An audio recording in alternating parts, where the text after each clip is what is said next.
welcome back. I'm David Starbuck Smith, and today we're going to talk about neck pain. Neck pain is about the alignment of your head in relation to your shoulders and your hips. In other words, our head is like a 5 or 10 pound bowling ball. And when the head moves forward to the shoulders, the neck muscles grab on to hold the head up to keep it from falling. And that's what creates neck pain, neck strain. Migraines can happen because of it and all kinds of other symptoms. But today we're going to work on the alignment. So we're not just addressing neck pain itself, we're addressing the alignment that creates neck pain. So first, I'm going to have Teresa put her hands on the wall about chest height. And you want to find a wall, you can find a door, you can find anything, even the top of a mantle on your fireplace or something like that. But a wall works well about chest height, just below your shoulders. And you're going to bend at the waist. You're going to keep your arms and hands, keep your elbows straight, hands on the wall, don't let them slide. You're going to bend at 90 degrees. So she's going to bend at the waist.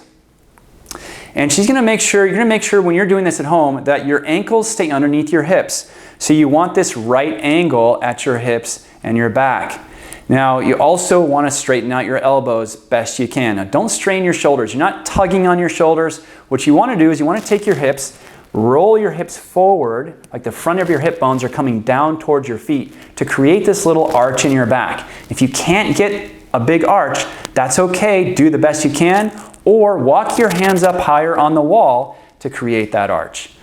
But for now, you're just going to put the work in your hips, thighs tight, feet pointing straight ahead, and you want your feet about fist width apart or 2 fist width apart max. And make sure that those middle toes, the big toe and the toe next to it are kind of pointing straight ahead. As you keep that arch in your back, relax your head. Just let your head drop. And again, contract your thighs, keep this little arch, let your head totally relax. What this exercise is doing is it's realigning your upper back. It's realigning your hips by triggering the muscles deep in your hips to stabilize as you realign your upper back. After this exercise, your posture is going to be very different, and you're going to feel it. And your neck is going to have a lot less tension. You're just going to hold it for about 30 seconds, a minute max. So we'll go a few more seconds. Try and relax your stomach. Try and breathe. Again, you're focusing on thighs tight, feet straight, head relaxed, elbows straight. If this is too much work on your shoulder, then you can find something like a desk or a countertop where you can put your arms on the countertop and then relax down that way. Exactly. Okay, so next you're going to do an exercise where you're on your back. So you're going to lie down on your back with your legs straight up the wall. And you want to scoot your hips as close to the wall as you can get them. But here's the catch. You want your legs to be totally straight. So thighs tight, feet pulled back. Now that's going to put a little stretch in your hamstrings. And I know what you're thinking, why are we stretching my hamstrings for my neck? Well, let me tell you why.